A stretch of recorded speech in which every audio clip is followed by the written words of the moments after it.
south of the United States lies the Republic of Mexico. In recent years, many Americans have discovered that it's a delightful vacation land. Their visits, however, are usually confined. The northwestern is a relatively unknown land to most Americans.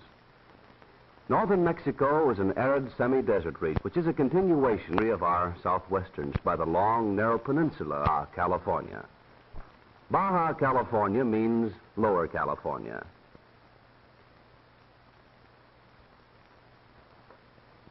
It is well named, since actually an extension of the mountain ranges of our own California.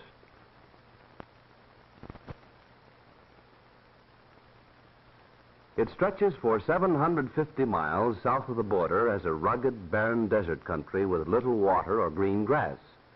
Most of the coastal towns have no roads at all. Their highway is the sea.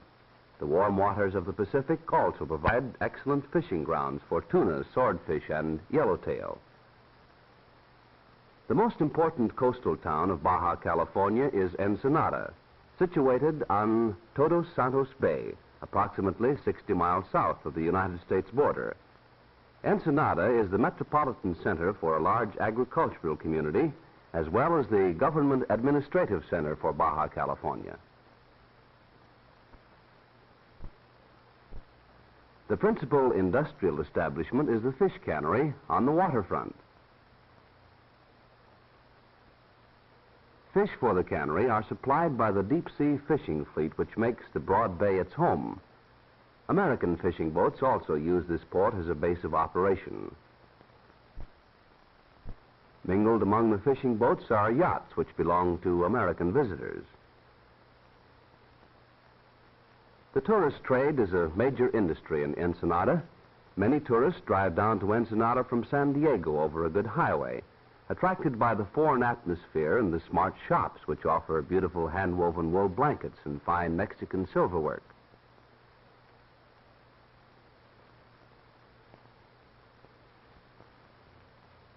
For those who wish to spend a weekend or a vacation here, Ensenada offers luxurious resort accommodations, such as this palatial seaside hotel.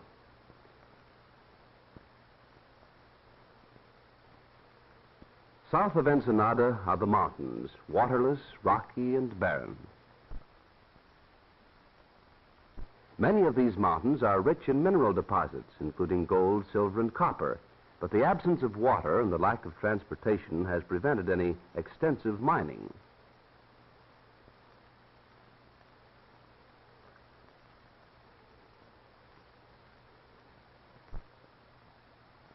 Nestled in among the rocky peaks are a few sheltered valleys, such as this one at Santa Tomas, where deep wells and irrigation bring out the wonderful fertility of the desert soil.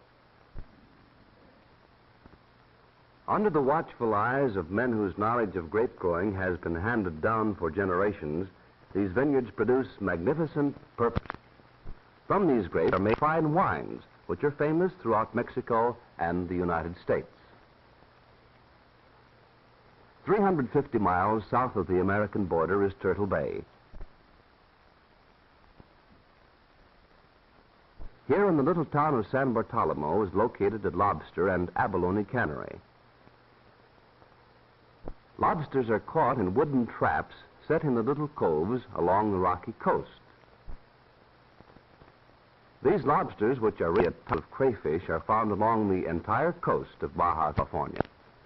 Abalone fishermen find the large shellfish clinging to the rocks on the bottom of the bay. They're gathered by divers equipped with modern diving suits of rubber, fitted with a heavy metal helmet.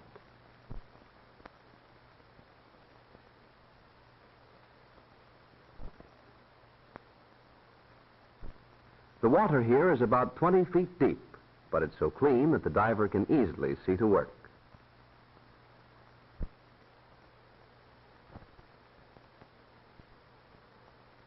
He is supplied with air through hoses that connect his helmet to a motor-driven air pump.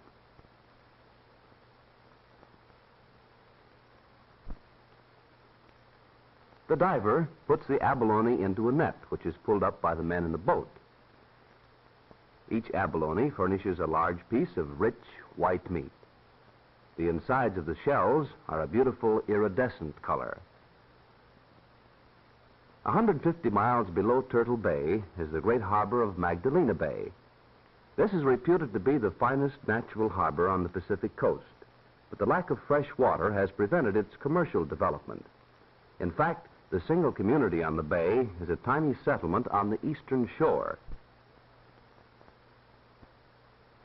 The only fresh water in the area is found on one of the offshore islands. The local water carrier brings it from the island to the village in a small sailboat. Since the island is 20 miles away, he's able to make only one trip each day. The water, which is not too clean and has a peculiar taste, is transported in casks and old oil drums and sold to the townspeople for approximately 1 peso per cask. The people of the village make their living principally by fishing.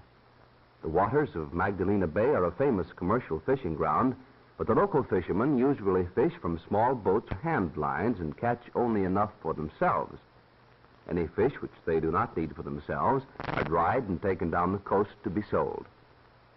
Their homes are little wooden huts built on the beach, close to the water, without any of the conveniences which we consider as necessary.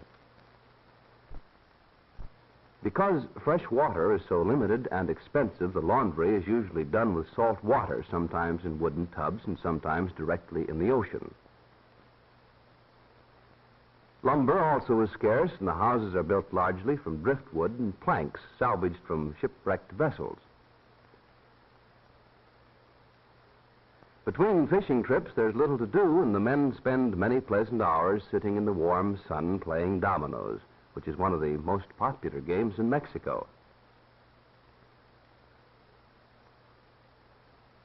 Even in such a small village, the school is an important place. It's just a one-room schoolhouse, and all grades have the same teacher.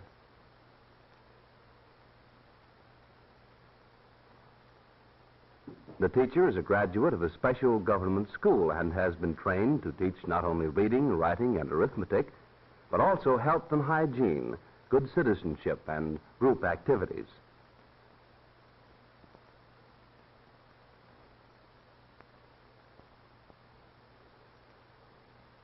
During the morning recess, the whole school chooses up sides and plays baseball. Baseball is as much a national game in Mexico as it is in the United States. At the tip of Baja California is Cape San Lucas and the town of San Lucas. Here there is a little more rain, and the desert gives way to a country which supports a sparse vegetation of mesquite and hardy shrubs. Most of the rain falls during the late summer and early fall. Because of the long, dry months between rains, the trees are small and scattered. There's a fish cannery at San Lucas, and most of the people are either fishermen or work in the cannery.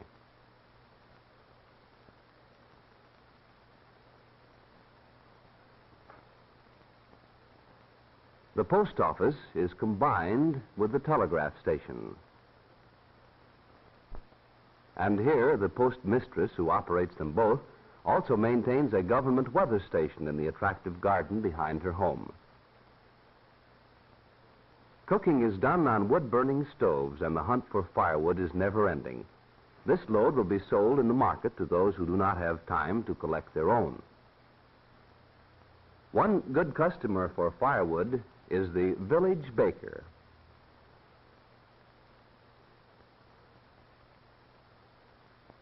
The little sweet cakes which he's making in his outdoor oven will be offered for sale in the general store. Water for the town is obtained from shallow public wells located near the dry riverbed.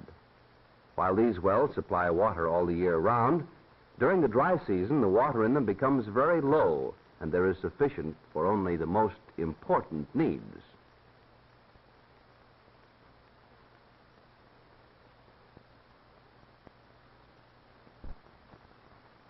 At San Lucas, automobiles again make their reappearance. This old car is used to bring vegetables into town from the nearby farming community of San Jose.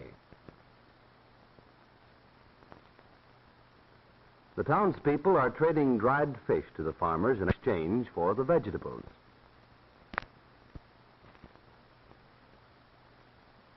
The sleepy little town marks the last of 700 miles of wild desert and empty beaches. For at Cape San Lucas, the peninsula of Baja California ends abruptly in tremendous cliffs, standing in majestic solitude, a fitting monument to a lonesome, forgotten land.